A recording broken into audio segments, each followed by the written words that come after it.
Hellcat. Hello, all of you. Good morning to them, those who are watching in the morning. Good evening to them, those who are watching in the evening, and good afternoon to them, those who are watching the video in the afternoon. Before starting the lesson, I would like to tell you that please like and share my videos and also subscribe it by pressing the bell button. Okay, so let's start with the new lesson. That is our lesson number 5. The name of the lesson is The Wasp and the Bee. You know very well about the wasp and the bee. A wasp and a bee. Bee means हम बोलते हैं मधुमक्खी को, and wasp means also is like some type of भिंगोड़ा, जिसको हम ये कह सकते हैं. That before starting we'll just read some lines of this poem. A wasp meet a bee that was just buzzing by, and he said, "My dear cousin, can you tell me why you are loved so much better by people than I?" In this stanza, the 4 lines, the 3 lines in which the poet wants to tell you that in this a wasp is meeting with bee, है ना. Wasp B से मिलकर क्या कहता है, जो उसके आसपास भिंग भिंग करके भिन भिन करके घूम रही है, क्या कहता है वो कि my dear cousin can you tell me why, मेरे प्रिय भाई क्या तुम मुझे कह सकते हो कि क्यों तुम मुझसे भी ज़्यादा प्यार किए जाते हो लोगों के द्वारा. That he want to tell in this stanza.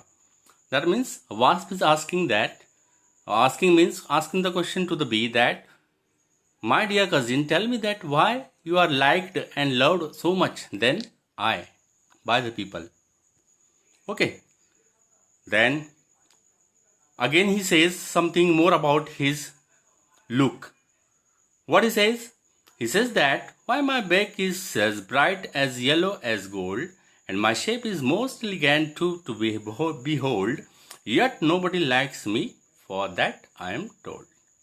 अब आगे और क्या कहता है वास्प, अपनी तारीफ करते हुए कहता है कि भैया मेरी पीठ देखेंगे आप तो इतनी ब्राइट यानी चमकीली है और येलो कलर की है, जैसे आपने सोना देखा होगा उसी तरीके से मेरी पीठ है, और मेरा शेप इतना एलिगेंट और डिसेंट और गुड और नाइस है कि जिसको आप ये सोच के चलो कि जिसको आप कभी नहीं भुला सकते.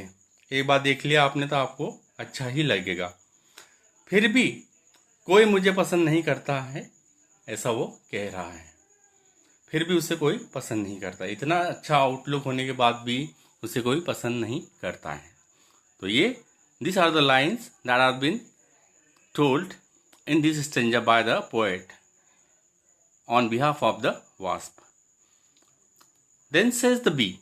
अब यहाँ पर बी कहती है उस वास्प की प्रश्नों का उत्तर देते हुए बी यहाँ उसे समझाती है और कहती है कि my dear cousin it's all very true.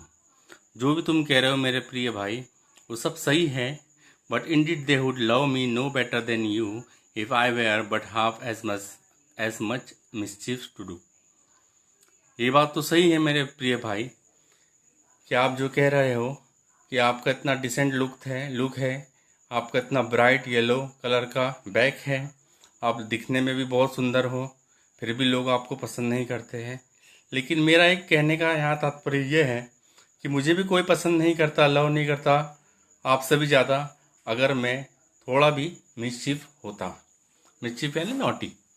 तो यहाँ पर ये कहा बी ने समझाते हुए वास्प को कि तुम सही हो, तुम सुंदर हो, तुम में भी वो क्वालिटीज़ हैं.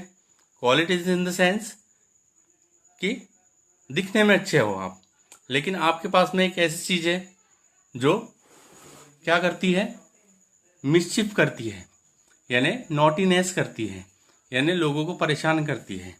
तो वो चीज़ मेरे पास में नहीं है. अब मैं आगे और बताना चाहूँगा. You have a fine shape and delicate wing and they own you are handsome, but then there is one thing which they cannot put up with, and that is your sting. तो आपके पास बहुत अच्छा shape है, सुंदर से नाजुक से पंख है, और आप एक हैंडसम भी हो, फिर भी आपके पास में एक ऐसी चीज है जिसकी वजह से आप पसंद नहीं किए जाते हो, और वो चीज है आपके स्टिंग, यानी आपके डंक.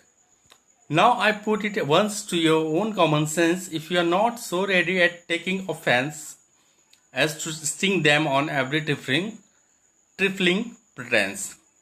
So now what I am telling here that कि बी बोल रही है वास्प से कि आपके कॉमन सेंस का यूज करते हुए आप खुद ही सोचो कि क्या आप कोई ऑफेंस यानी कोई गुनाह या अपराध करने के लिए रेडी हो,